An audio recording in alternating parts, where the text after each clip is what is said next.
Hello everyone, myself RK. You are most welcome on my YouTube channel exam मंच for all classes. आप सभी लोग का हमारे इस चैनल पे एक बार फिर से बहुत बहुत स्वागत है। आज का जो हमारा सब्जेक्ट है, आज का जो हमारा चैप्टर है वो ज्योमेट्री का है, ज्यामिति का है।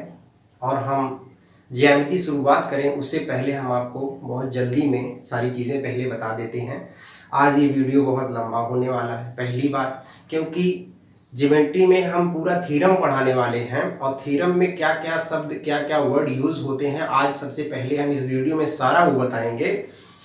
उसके बाद हम शुरुआत करेंगे, क्योंकि पहले ज्योमेट्री की शुरुआत या थ्योरम की शुरुआत हो उससे पहले आपको सारे छोटे छोटे कॉन्सेप्ट पता होना चाहिए। तो आप अगर ज्योमेट्री पढ़ रहे हैं तो आपको ये मालूम होना चाहिए कि उसका पर्पस क्या है, उसमें क्यों उसका प्रयोग किया जाता है। ज्योमेट्री अपने आप में एक बहुत बड़ा, कह लीजिए पूरी मैथमेटिक्स ही है। बहुत ज़्यादा कंपटीशन में आता है, लोग डरते भी इससे हैं, लेकिन मैं आपको यकीन दिलाता हूँ, आप अगर एकदम जीरो से हैं, एकदम आपको नहीं आता है, आप हमारे साथ खाली बने रहिएगा, आपको पूरी ज्योमेट्री सिखा देंगे, कहीं कोई प्रॉब्लम नहीं होगी, हमारी बात पर विश्वास करिए हम। लेकिन एक चीज़ और बता दें, वीडियो लंबा होने वाला है, पेशेंस रख के देखिएगा भैया, जो भी लोग देख रहे हैं या जो भी देखना चाह रहे हैं, क्योंकि इसमें मैं कंप्लीट सारी चीज़ें बताऊंगा, तभी जा करके मैं प्रमेय पे आऊँगा, थ्योरम शुरुआत करूँगा। तो ये मुझे कहना था। आइए हम शुरुआत करते हैं और देखिए हम बताते हैं कि ज्योमेट्री की बात आती है तो आपके दिमाग में कौन कौन सी बात आनी चाहिए, हमें ज्योमेट्री में क्या क्या पढ़ा जाता है, पहले तो यही मालूम होना चाहिए। तो आइए देखते हैं, हम शुरू करते हैं। तो बात हो रही है यहाँ पे ज्यामिति की। इसकी बात हो रही है भैया, ज्यामिति, जिसको आप लोग कहते हैं ज्योमेट्री, और इसी को कहा जाता है रेखा गणित। इसी को रेखा गणित भी कहते हैं। आप नाम सुने होंगे, नाम से ही पता चल रहा है रेखाओं के बारे में पढ़ना है। तो यही हमारा आज का टॉपिक है। एक चीज़ और समझिएगा, बहुत स्लो समझते हुए चीज़ों को चलिए, बहुत भागने की ज़रूरत नहीं है, आपको चीज़ें समझ में आनी चाहिए। समझिएगा, पहले हम आपको ज्यामिति के बारे में बताएं कि ज्यामिति होता क्या है। आपसे अगर समझ में आए तो समझिएगा कि ज्योमेट्री क्या होती है, जियोमेट्री। तो आप ये समझिए, हमारे साथ साथ आप नोट्स बनाते रहिएगा, लिखते रहिएगा। ज्योमेट्री का मतलब ही होता है नोट्स, क्योंकि और चीज़ें आपको याद रहती है, ज्योमेट्री भूलता बहुत है, इस वजह से इसका आपको एक परफेक्ट नोट्स बना होना चाहिए। हम पूरी चीज़ें बताएंगे क्योंकि हम कंप्लीट ज्योमेट्री पढ़ाने वाले हैं, इस वजह से आप क्या करिएगा, हमारे साथ साथ आप नोट करते रहिए। तो आप यहाँ लिख सकते हैं कि यह जो ज्योमेट्री है, यह गणित की वह शाखा है, गणित की वह शाखा है, this is the branch of mathematics. वह शाखा है जिसमें हम लोग किसके किसके बारे में पढ़ते हैं, समझिएगा, जिसमें हम किसके बारे में पढ़ते हैं भैया, रेखाओं के बारे में। उसके बाद समझिएगा बिंदुओं के बारे में, बिंदुओं के बारे में कहने का मतलब कि लाइंस के बारे में, पॉइंट्स के बारे में, समतलों के बारे में, समतल आप समझ रहे हैं, प्लेन्स, समतल के बारे में, फिर या वक्रों के बारे में, कोणों के बारे में, आप ये सारी चीज़ें समझ रहे हैं, का अध्ययन किया जाता है, का अध्ययन किया जाता है। बहुत ज़्यादा उधर तो नहीं लिख दिया, किया जाता है। आप समझिएगा क्या है, मैंने कहा कि ये गणित की वह शाखा है जिसमें हम रेखाओं के, बिंदुओं के, समतलों के और वक्रों के, कोणों का अध्ययन किया जाता है। भाई साथ ही साथ गर्मी भी बहुत ज़्यादा है, ठीक है, गर्मी नहीं जाता, गर्मी है, चीज़ों को समझिए। तो ये सारी चीज़ें हम जब मैथ में हम पढ़ते हैं तो इन्हीं सारी चीज़ों के बारे में पढ़ते हैं। मतलब जब हम ज्योमेट्री की बात करेंगे तो रेखाएं आएंगी, बिंदु आएंगे, समतल आएगा, वक्र आएगा, कोण आएगा, यही सब तो आएगा। और क्या आएगा, इन्हीं सारी चीज़ों के बारे में जो पढ़ा जाता है उसी वो जो गणित की जो शाखा होती है उसी को हम लोग क्या कहते हैं, ज्यामिति कहते हैं। दूसरी चीज़ क्या है, अगर हम कहें कि जो इसके पितामह रहे, फादर ऑफ ज्योमेट्री, आप समझिएगा इसकी बात हो रही है, फादर ऑफ ज्योमेट्री, वो आपके कौन है, आप इनके बारे में भी आप थोड़ा जानते रहिए। इनका नाम है यूक्लिड, आपने नाम सुना होगा, यूक्लिड ज्योमेट्री भी सुना होगा। ये यही साहब हैं, कई थ्योरम भी दिया है इन्होंने। यूक्लिड जो कि कहाँ के रहने वाले थे, यूनान के रहने वाले थे। आप इनके बारे में जानते रहिए बस। अगर आपसे पूछता है कि फादर ऑफ ज्योमेट्री, तो आप समझते हैं कौन भैया, यूक्लिड साहब हैं, जो कि यूनान से संबंधित हैं, यूनान के रहने वाले थे। अब बात आती है मेरे भाई की ज्योमेट्री में हमको पढ़ना क्या है, तो समझिएगा थोड़ा। एक मैं यहाँ टेबल पहले बना दूं कि ज्यामिति में अगर बात होती है, ज्योमेट्री की बात होती है, जियोमेट्री की बात होती है, तो किसके किसके बारे में, देखिए यहाँ जियो और प्लस मेट्री है। ज्योमेट्री में आप समझिएगा, एक चीज़ मैं और बता दूं, यहाँ पे यहाँ बात लिखा गया है कि जियो और प्लस METRY मेट्री। इसका मतलब जियो का मतलब क्या होता है, जियो का मतलब होता है अर्थ, मेट्री का मतलब होता है मेजरमेंट। इसी से जियो मॉर्फोलॉजी बना है, जिसको भूविज्ञान कहते हैं। तो ये सारी चीज़ें अलग है, तो यहाँ भी वही मेजरमेंट की ही बात हो रही है। तो जब भी ज्यामिति की बात आती है तो हम क्या क्या पढ़ते हैं, पूरी ज्योमेट्री में हमें क्या क्या पढ़ना है, पहले आपको ये मालूम होना चाहिए। अगर आगे बढ़ेगा तो एक और बढ़ाएंगे, नहीं हो सकता इतने में कंप्लीट हो जाए। तो सबसे पहले जो हमको पढ़ना है वो पढ़ना है रेखाएं और कोण। रेखाएं और कोण आप दोनों सुनेंगे, जिसको बोलते हैं lines and angle, lines and angle. दूसरी चीज क्या जिसके बारे में हमें पढ़ना है, समझिएगा, ये रेखाएं और कोण के बारे में पढ़ना है। अगला जो हमारा है वो क्या है, समझिएगा, वो हमारा है बहुभुज। क्या है भाई, बहुभुज। बहुभुज का मतलब जिसमें बहुत भुजाएं हों। बहु माने बहुत, भुज माने भुजाएं, आरुष जिसमें बहुत भुजाएं हों, उसके बारे में, ये भी इसी ज्योमेट्री का ही पार्ट है। इसको बोलते हैं पॉलीगॉन, ये आप समझिएगा ये चीजें। फिर आता है आपका चतुर्भुज। चतुर्भुज से ही नाम समझ में आ रहा है। चतुर्भुज का मतलब जिसमें चार भुजाएं हों।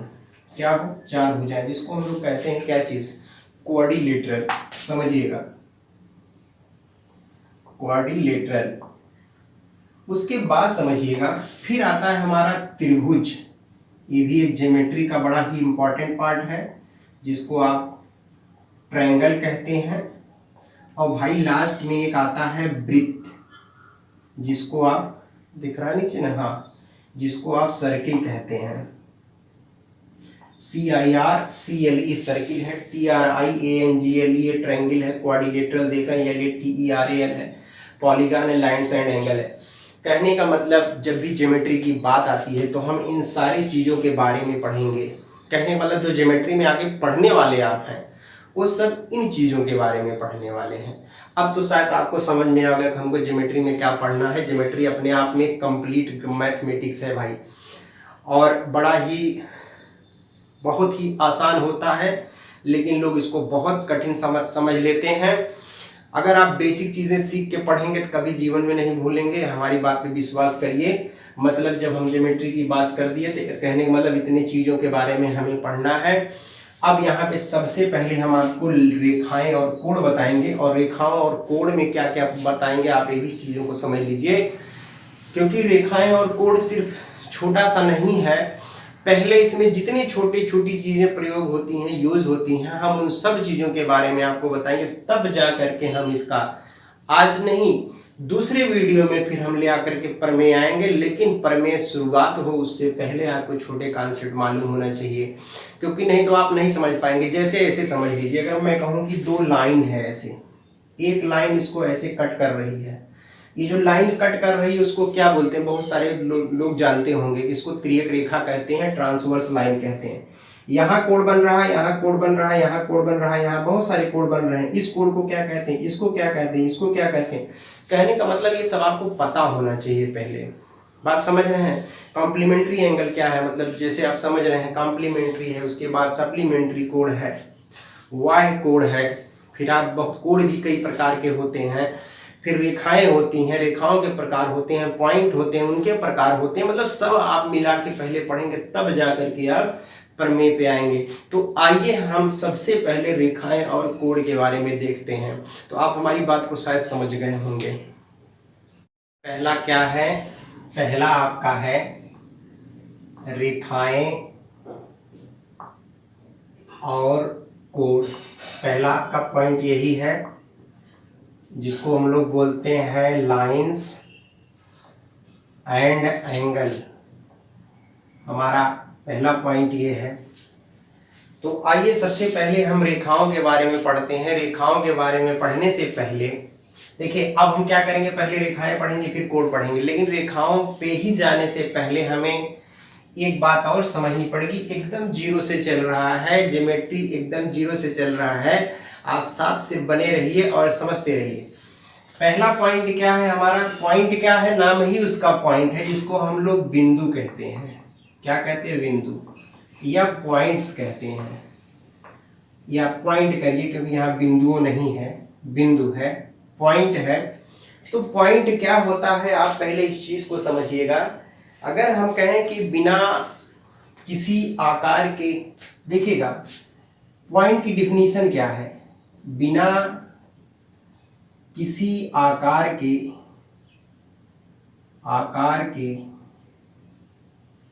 आकृति के गणित में जो सांकेतिक चिन्ह होते हैं,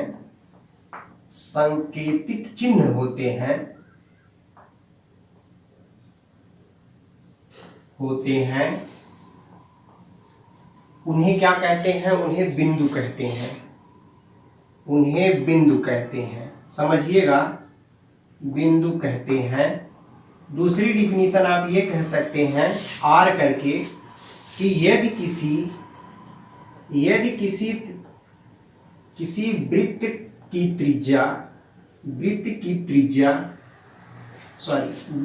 त्रिज्या शून्य हो तब उसे बिंदु कहते हैं। आप समझिएगा, पहले कहते हैं, पूरा कंप्लीट कर लीजिए। दो डिफिनीशन हमने यहाँ बताया बिंदु का। पहला क्या बताया कि बिना किसी आकार के आकृति के गणित में जो सांकेतिक चिन्ह होते हैं उन्हें हम बिंदु कहते हैं।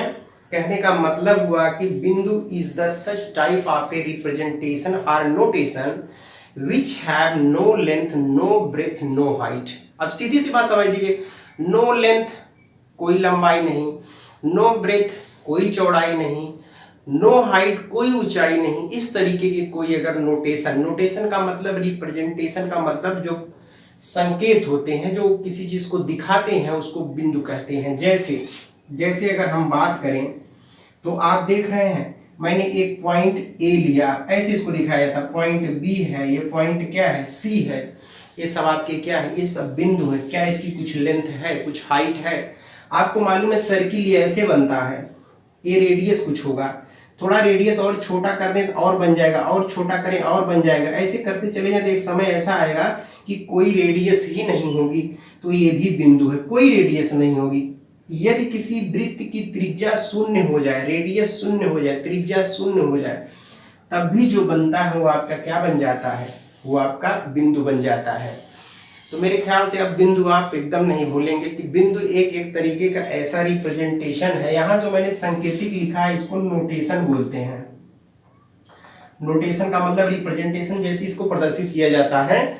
तो आप इस चीज को समझिएगा कि किसी वृत्त की त्रिज्या अगर शून्य हो जाए तो उसे भी बिंदु कहते हैं।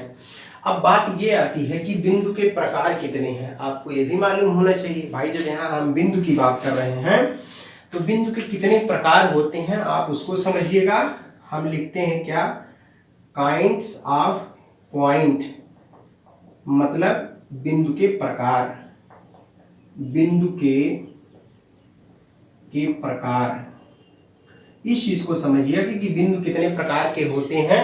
तो इसको हमको थोड़ा ऊपर लिखना पड़ेगा और आप इस चीज़ों को थोड़ा सा इसका स्क्रीनशॉट ले लिया करिए, जिससे आपको समझने में बाद में आसानी हो। अब हम बात करने जा रहे हैं कि बिंदु के प्रकार की, बिंदु कितने प्रकार के होते हैं उस चीज़ को समझिएगा। अगर हम कहें कि बिंदु के प्रकार, समझिएगा कि बिंदु के प्रकार, काइंड्स ऑफ पॉइंट, तो इसके दो प्रकार होते हैं। कौन कौन से? मैं ऐसे दो लाइन बना देता हूँ, यहाँ लिख देता हूँ बिंदु। बिंदु का मतलब यहाँ पॉइंट की बात हो रही है। दो प्रकार होते हैं, एक होता है आपका कौन सा? संरेख बिंदु। समझिएगा, कौन सा? संरेख बिंदु, सॉरी,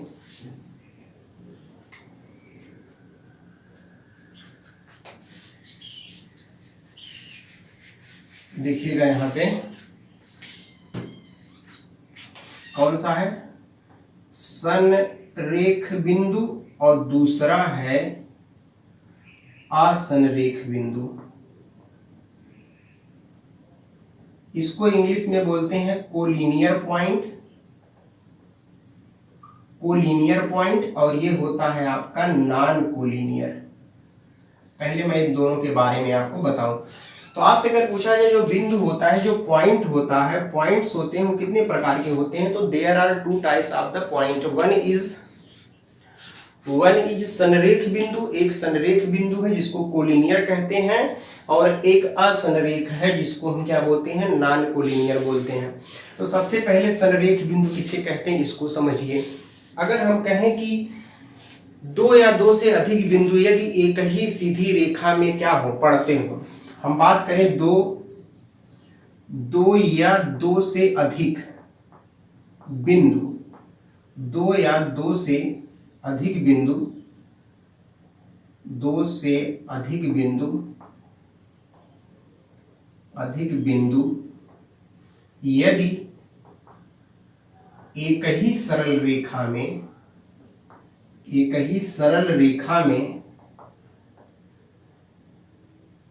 पड़े, तब उसे संरेख बिंदु कहते हैं। जैसे मैंने कहा दो या दो से अधिक बिंदु यदि एक ही सरल रेखा में पड़ते हो, two or more point lie on the same straight line, एक ही सीधी रेखा में। जैसे देखिए अगर हम एक लाइन ड्रा कर दें, ये वाला पॉइंट यहाँ ए है, ये बी है, ये सी है, ये डी है, सारे पॉइंट एक ही लाइन में पड़ रहे हैं ना। देखिए एक ही रेखा पे पड़ रहे हैं, सीधी रेखा पे, ए बी सी ऐसे ना देख रहे हैं। इनको हम मिला दिए तो एक सीधी रेखा बन गई। इस तरीके के जितने भी बिंदु होते हैं उसको संरेख बिंदु या कोलिनियर पॉइंट कहते हैं। क्या? दो या दो से अधिक बिंदु यदि एक ही सरल रेखा में पड़े, two or more point lie on the same straight line, it is called, all these points are the collinear point, or संरेख बिंदु इन हिंदी। दूसरी चीज असंरेख बिंदु की बात करा, अगर यही सेम डिफिनीशन हो कि दो या दो से अधिक बिंदु यदि एक सरल रेखा में ना हो, एक सरल रेखा में ना हो, तो इसे बोलते हैं असंरेख बिंदु। अब देख रहे हैं अगर दो या दो से अधिक बिंदु एक ही सरल रेखा में नहीं है तो उसको क्या कह देंगे? उसको कहेंगे भैया जो बिंदु है सब क्या? असंरेख है, नॉन कोलिनियर है। कोलिनियर का, लीनियर का मतलब होता है सीधा, और यहाँ नॉन कोलिनियर मतलब जो सीधा ना हो।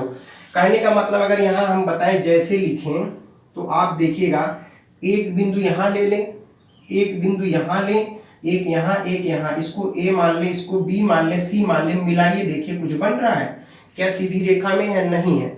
आप इसको यहाँ से मिला देंगे तो ट्रायंगल बन जाएगा। तो एक चीज याद रखिएगा, कोई भी जो ज्योमेट्रिकल फिगर, ज्यामिति का जो फिगर बनता है वो हमेशा नॉन कोलिनियर असंरेख बिंदुओं से बनता है। जैसे अगर तीन बिंदु था, देखिएगा तीन बिंदु था तो क्या बन गया? त्रिभुज। चार बिंदु अगर है तो क्या बन जाएगा? चतुर्भुज। पांच बिंदु है तो कुछ बन जाएगा, छह बिंदु है तो कुछ बन जाएगा, और सारे बिंदु असंरेख बिंदु हैं। This means non collinear point है। कोई भी एक लाइन में लाइन नहीं कर रहा है। तो आप बात को समझ रहे हैं। ये सारे आपके कौन से पॉइंट हो गए भैया?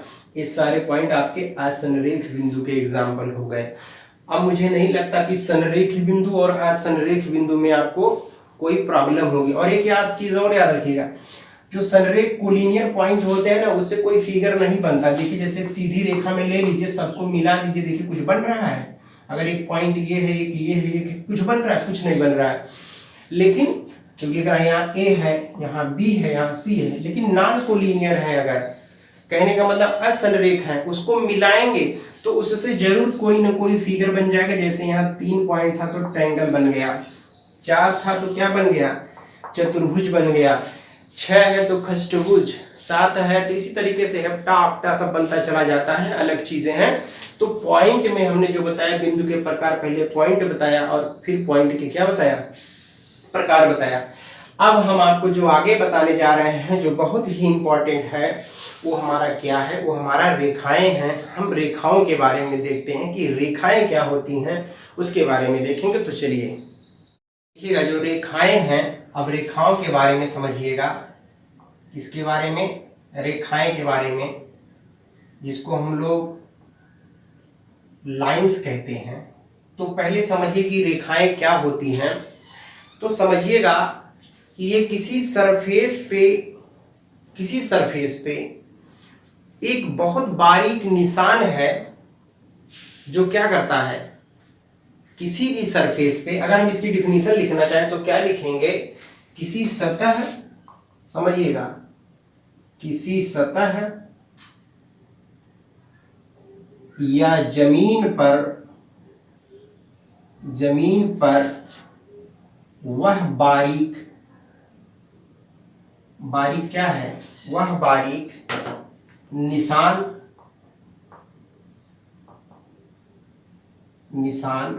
रेखा होता है। ध्यान से समझिएगा भैया, बहुत इंपॉर्टेंट है। किसी सतह या जमीन पर वह बारीक निशान रेखा होता है।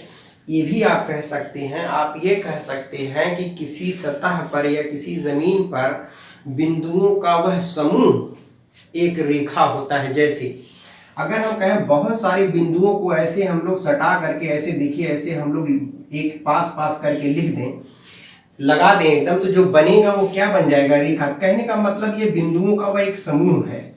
ये बिंदुओं का क्या है? एक समूह है। तो आप यहाँ आर करके लिख सकते हैं कि बिंदुओं का समूह रेखा होता है। कहने का मतलब it is the collection of the points. बिंदुओं का क्या है? एक समूह है, जो कि क्या होता है? एक रेखा होती है। अगर हम इसको दिखाना चाहें तो ऐसे ड्रा कर देते हैं, और आप चीज समझिएगा, एक एरो इधर बना दीजिए, एक एरो इधर बना दीजिए। कहने का मतलब इसको दोनों तरफ बढ़ा सकते हैं।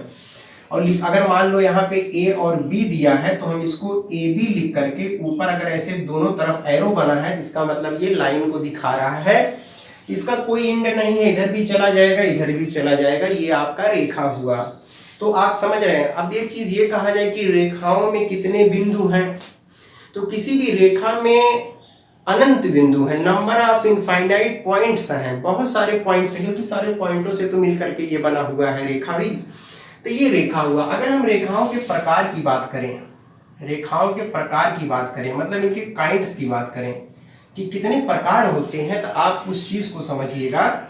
मैं यहाँ पे पूरा एक चार्ट बनाता हूँ, जितने भी प्रकार होते हैं आप उसको समझिएगा और आप नोट कर लीजिएगा, क्योंकि बहुत ही इम्पोर्टेंट है। सारे प्रकार आपको मालूम होना चाहिए। कितना हुआ? 1 2 3 4 5 6 7 लिखा हूं। अगर जरूरत पड़ेगी तो और भी लिखूंगा। देखिएगा क्या है। सबसे पहले अगर हम बात करते हैं कि क्षैतिज, नाम आपने सुना होगा क्षैतिज रेखा के बारे में, जिसको बोलते हैं हॉरिजॉन्टल लाइन। दूसरा होता है ऊर्ध्वाधर, क्या होता है? ऊर्ध्वाधर रेखा, जिसको बोलते हैं वर्टिकल लाइन।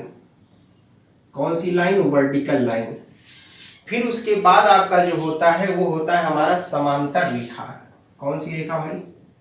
समांतर रेखा, जिसको पैरेलल लाइंस बोलते हैं, पैरेलल लाइंस। उसके बाद जो हमारा होता है वो क्या होता है? लंबवत रेखा, इसको बोलते हैं परपेंडिकुलर लाइन। Perpendicular line. उसके बाद जो हमारा आता है वो क्या आता है, तिर्यक रेखा। कौन सी रेखा, तिर्यक रेखा। इसको बोलते हैं ट्रांसवर्स लाइन। कौन सी लाइन, ट्रांसवर्स, TRANSVERSE है भाई, ट्रांसवर्स गलत मत लिखिएगा। फिर उसके बाद है हमारा वक्र रेखा। देखिए कितनी रेखाएं होती हैं, जिसको कर्व लाइन बोलते हैं, CURVE, कर्व लाइन हो गया। फिर उसके बाद जो हमारा अगला आता है, क्योंकि अभी मुझे नहीं लग रहा कि पूरा ये कंप्लीट है, उसके बाद आता है प्रतिच्छेदित रेखा। प्रतिच्छेदित रेखा, अगर भाई कहीं स्पेलिंग गड़बड़ हो तो समझ लीजिएगा इसको, जिसको बोलते हैं इंटरसेक्टिंग लाइन। क्या बोलते हैं, इंटरसेक्टिंग लाइन। और उसके बाद लास्ट में आता है संगामी रेखा। शायद मुझे लास्ट में समझ में आ रहा है, जो संगामी रेखा, जिसको बोलते हैं कॉन्करेंट लाइन। कॉन्करेंट लाइन, ये संगामी रेखा होती है। तो इतनी रेखाएं हमारा टोटल हुआ यहाँ पे जो हम बात कर रहे हैं। समझिएगा कि क्षैतिज रेखा, ऊर्ध्वाधर रेखा, समांतर रेखा, लंबवत रेखा, तिर्यक रेखा, वक्र रेखा, प्रतिच्छेदित रेखा और क्या है हमारा संगामी रेखा। ये टोटल हमारी रेखाएं हैं। सबसे पहले तो रेखा आप समझ गए क्या कि रेखा क्या है। ये रेखाएं क्या है, किसी सतह या जमीन पर वह बारीक निशान है जो रेखा होता है, या आप कह सकते हैं बिंदुओं का एक समूह होता है। It is the collection of the points and how many kinds of the lines, there are so many kinds of the line. One is horizontal, vertical, parallel, perpendicular, transverse, curve and intersecting और finally concurrent line आप कह सकते हैं। तमाम line यहाँ पे दिया हुआ है जिसके बारे में हम लोग यहाँ पे देख रहे हैं। आइए हम लोग एक एक लाइन के बारे में देखते हैं और समझते हैं चीजों को। तो समझिएगा यहाँ पे कि सबसे पहले हम इन दोनों के बारे में आपको बता दें। यदि आप निर्देशांक ज्यामिति पढ़ते हैं, जिसको हम लोग कोऑर्डिनेट ज्योमेट्री कहते हैं, पहले हम आपको बताने जा रहे हैं कि क्षैतिज और ऊर्ध्वाधर रेखा, एक लाइन अगर ये है और एक लाइन ये है, तो देख रहे हैं एक लाइन ऐसा जो इस प्लेन के, ये जो प्लेन दिया है बोर्ड के, देख रहे हैं इसके क्या है, एकदम हॉरिजॉन्टल है, ऐसे है। मतलब अर्थ के क्या है, अर्थ के जमीन के क्या है, पैरेलल है, समांतर है। भाई अगर ये हम देखिए सीधे समझिए, स्केच है, इसको ऐसे ले लें तो नीचे प्लेन है ना, ये प्लेन के पैरेलल है, समांतर है। कैसी लाइन हुई, मतलब एक ऐसी रेखा जो किसी समतल के क्या हो, पैरेलल हो, समांतर हो। समझ रहे हैं, अर्थ के, किसी प्लेन के नहीं, अर्थ के, अर्थ नीचे है उसके पैरेलल हमेशा ऐसे होगा, क्योंकि प्लेन आपका कुछ भी हो सकता था। जब अर्थ के कोई पैरेलल हो, अर्थ के समांतर जो रेखा होती है उसको क्या बोलते हैं, क्षैतिज रेखा। और किसी प्लेन पे अगर कोई रेखा इस तरीके से है, या आप ऐसे कर सकते हैं, एक ऐसी रेखा जो अर्थ के साथ क्या बनाता हो, 90 का कोण बनाता हो, ऐसे अगर रख दीजिए अर्थ पे, अर्थ के साथ क्या बनाएगा, 90 का कोण बनाएगा, उसको कौन सी रेखा बोलेंगे, ऊर्ध्वाधर रेखा। तो एक बात बताइए भाई, यहाँ पे क्षैतिज रेखा यही ना हुआ। अगर AOB है, C और D है, तो देख रहे हैं ये आपका हॉरिजॉन्टल लाइन हुआ, तो ये हमारा हो गया क्षैतिज रेखा। कौन सी रेखा, क्षैतिज रेखा। और ये क्या हो गया, ये ऊर्ध्वाधर रेखा हो गया, ऊर्ध्वाधर रेखा ये आपका हो गया, मतलब एक वर्टिकल हो गया, ये क्या हो गया, क्षैतिज हो गया। और ज्योमेट्री में जब भी हम लोग पढ़ेंगे तो उसमें हम लोग को ये सारी चीजें आएंगी। तो एक ऐसी रेखा जो किसी अर्थ के क्या हो, समांतर हो, वो क्या हो जाता है, अर्थ के, किसी जमीन के अर्थ के समांतर हो, क्षैतिज रेखा। और एक ऐसी रेखा जो किसी अर्थ पे क्या हो, लंबवत हो, 90 का कोण बनाता हो, ऊर्ध्वाधर रेखा हो गई। दोनों की डिफिनीशन आप लिख सकते हैं। फिर आता है समांतर रेखाएं। समांतर रेखा से आपको समझना है और समांतर रेखा से आपको लिखना भी है। समझिएगा कि समांतर रेखाएं क्या होती हैं। तो समांतर रेखा की डिफिनीशन अगर लिखेंगे कि दो या दो रेखाएं समांतर होंगी यदि उनके बीच की दूरी हर जगह बराबर हो। दो रेखाएं समांतर रेखा होंगी यदि उनके मध्य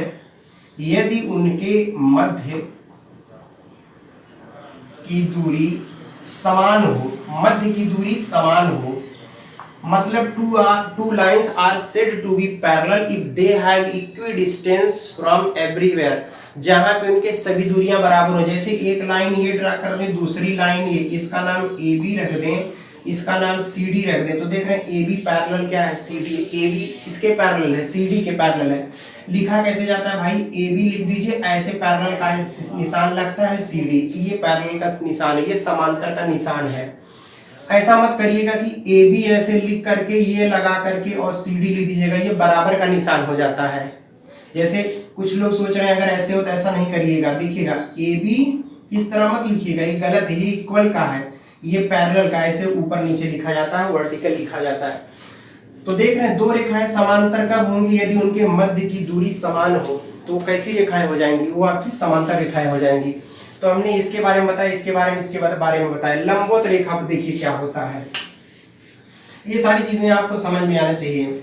यदि किसी सरफेस पे, यदि किसी प्लेन पे, यदि किसी सतह पर, किसी रेखा पर, सतह के किसी रेखा पर यदि कोई रेखा 90 का कोण बनाती हो, तो उसे कौन सी रेखा कहते हैं, उसे लंबवत रेखा कहते हैं। If A line makes 90 angle of the given line on the surface, कहने का मतलब किसी सतह पर, डिफिनीशन लिखेंगे, किसी सतह पर किसी लाइन से, किसी रेखा से, किसी रेखा से,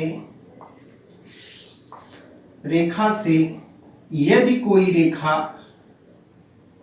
यदि कोई रेखा, ऐसे लिखेंगे, यदि कोई रेखा 90 डिग्री का कोण बनाता हो, कोण बनाता हो, तो उसको हम लोग क्या कहेंगे, उसको हम लोग कहेंगे कि कैसी लाइन है, वो आपकी लंबवत लाइन है या परपेंडिकुलर लाइन है। किसी सतह पर किसी रेखा से यदि कोई रेखा 90 डिग्री का कोण बनाता हो, तो उसे क्या कहते हैं, परपेंडिकुलर लाइन। जैसे मान लीजिए ये ओ है, ये आपका यम है, तो यम ओ जो है ये ऐसे लगा हो तो मतलब लंबवत है किस पे, ए बी पर।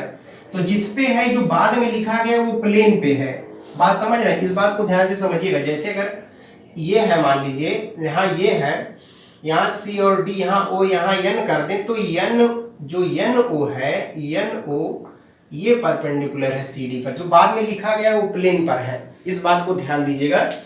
लंबवत रेखा होगी। उसके बाद आता है तिर्यक रेखा, बहुत ही इंपॉर्टेंट है। देखिए तिर्यक रेखा क्या होती है उसको समझिएगा। फिर हम आते हैं किस पे, तिर्यक रेखा पे। तिर्यक रेखा या जिसको हम लोग क्या बोलते हैं, इसको बोलते हैं हम लोग ट्रांसवर्स लाइन। आप ये कह सकते हैं दो या दो से अधिक रेखाएं, यदि दो या दो से अधिक रेखाएं किसी रेखा द्वारा, किसी तीसरे रेखा द्वारा भिन्न भिन्न बिंदुओं पर क्या हो, प्रतिच्छेदित हो,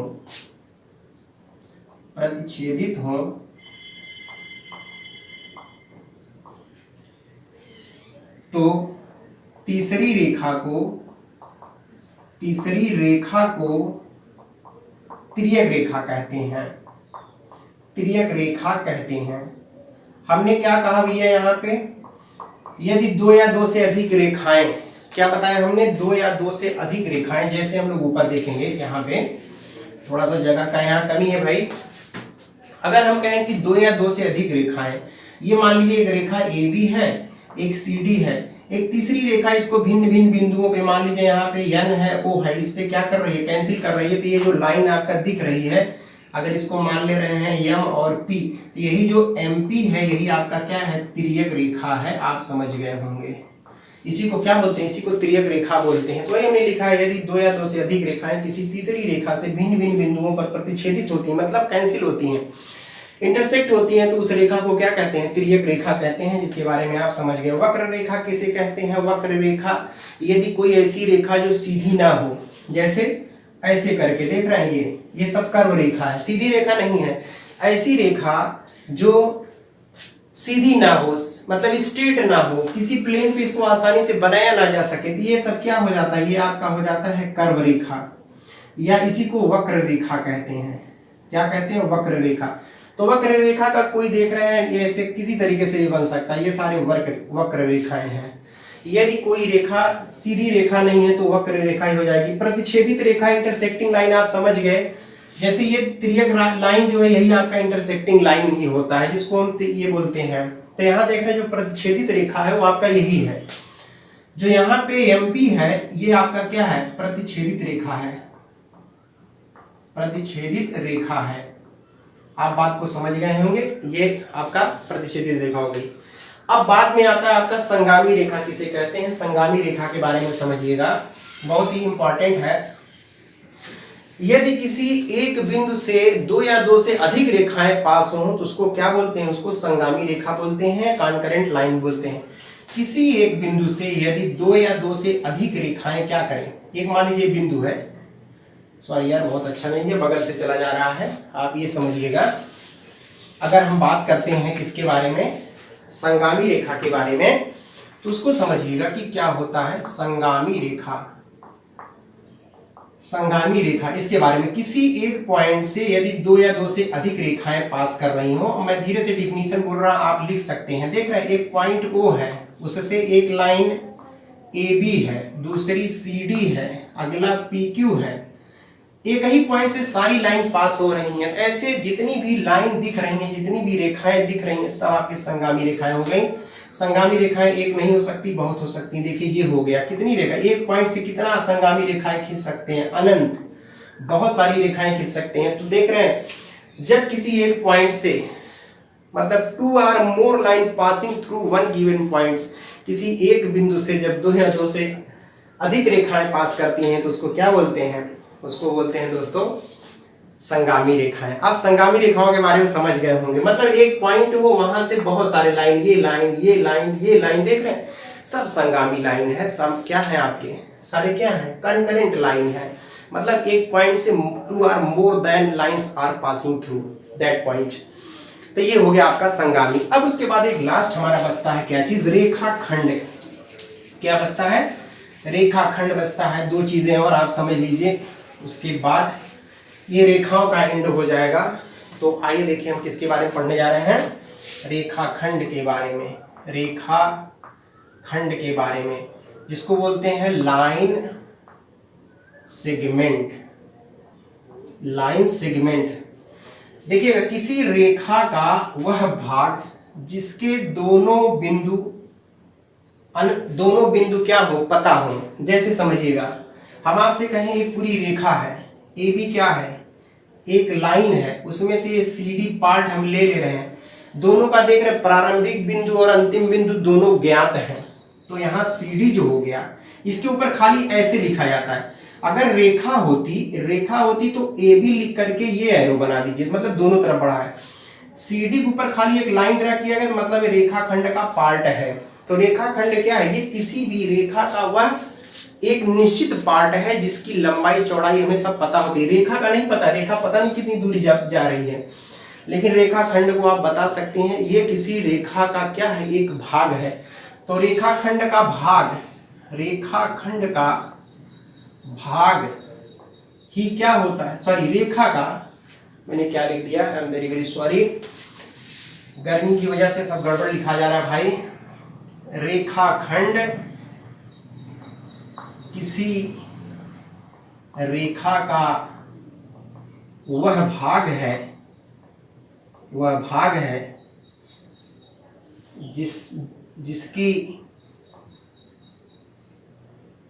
जिसकी प्रारंभिक और अंतिम बिंदु ज्ञात हो, पता हो, फाइनाइट हो। तो देख रहे हैं, it is the part of the line segment is the part of the line which is known as the initial and final points, जिसके दोनों पॉइंट्स पता हो। फिर आता है एक आपका किरण क्या है? किरण समझ लीजिए, जिसको रे कहते हैं। किरणें क्या होती हैं? अगर हम ऐसे देखेंगे, आप एक पॉइंट ऐसे ड्रा करके और ऐसे एरो बना दीजिए। अगर ये O है, ये A है, OA लिखा जाए और इसके ऊपर लिख करके एक तरफ ऐसे एरो बना दिया जाए तो ये आपका किरण होता है। इसका देख रहे हैं एक पॉइंट क्या होता है, स्थिर होता है, कांस्टेंट होता है, स्थिर होता है, और दूसरा बढ़ता चला जाता है, क्योंकि आपको मालूम है सोर्सेज यहीं से, शुरुआत इसकी यहीं से हो रही है, कहीं एक पॉइंट से हो रही है। तो देख रहे हैं ये सारी चीजें क्या हो गई, ये आपकी किरण हो गई, क्योंकि जो सूर्य की किरणें होती हैं, आप वहां किरण की बात करते हैं, रे करते हैं, तो कहीं से निकलती, कहां से निकलती, मतलब ये मिलियंस ऑफ डिस्टेंस कवर करके हमारे पास तक पहुंचती हैं। तो आप ये कह सकते हैं कहीं से ओरिजिनेट होती हैं, कहीं से मतलब निकलती हैं, कुछ उसका सोर्स है, स्रोत है। वो स्रोत क्या है, वो स्रोत उसका सूर्य है, सन है, जहां से निकलती हैं। इसी तरीके से यहाँ से इनिशिएट हो रहे हैं, इधर बढ़ती चली जा रही है, एरो ऐसे बना हुआ है। तो देख रहे हैं इसका एक पॉइंट क्या स्थिर है, कांस्टेंट है, और एक पॉइंट क्या है, कांस्टेंट नहीं है, बढ़ता चला हुआ जाएगा, अनंत तक चला जाएगा। तो इस तरीके की जो चीजें होती हैं उसको किरण कहते हैं। अब हमारा ये तो पूरी लाइन के बारे में हमने आपको बताया दोस्तों। अब हम कोड के बारे में आज नहीं बताएंगे, अगले वीडियो में हम सारे कोड के बारे में बताएंगे, तब जाकर के हम थ्योरम पे आएंगे, क्योंकि कोड भी कम नहीं है, वो बहुत ज़्यादा है। हम नहीं चाहते हैं कि वीडियो बहुत ज़्यादा लंबा हो। तो आज जितनी चीज़ों के बारे में मैंने छोटी छोटी चीज़ों के बारे में बताया, मेरे ख्याल से आप चीज़ों को समझ रहे हैं। और गर्मी बहुत ज़्यादा है, इस वजह से कंटिन्यू नहीं किया जा सकता। मैं इस टाइम पे इन्वर्टर से पढ़ा रहा हूँ, फैन अगर ऑन कर दूंगा तो प्रॉब्लम होगी, इस वजह से बहुत ज़्यादा गर्मी है। तो आप हमारी बातों को समझने की कोशिश करिए। नेक्स्ट वीडियो में हम कोड और उसके सभी प्रकार लेके आएंगे। मैं फिर लास्ट में एक बार कह रहा हूँ, कंप्लीट ये ज्योमेट्री का मेरा पूरा प्रोग्राम है, और मैं पूरा कंप्लीट ज्योमेट्री पढ़ाऊंगा, एक एक चीज़ें पढ़ाऊंगा। सिर्फ आप विश्वास के साथ हमारे साथ जुड़े रहिए, छोटी सी छोटी चीज़ें आप इसमें सीख जाएंगे, हम इस बात का पूरी गारंटी लेते हैं। नेक्स्ट वीडियो में हम फिर आपसे मिलेंगे, तब तक आप हंसते रहिए, मुस्कुराते रहिए, पढ़ते रहिए, खुश रहिए, सारी चीज़ें करते रहिए।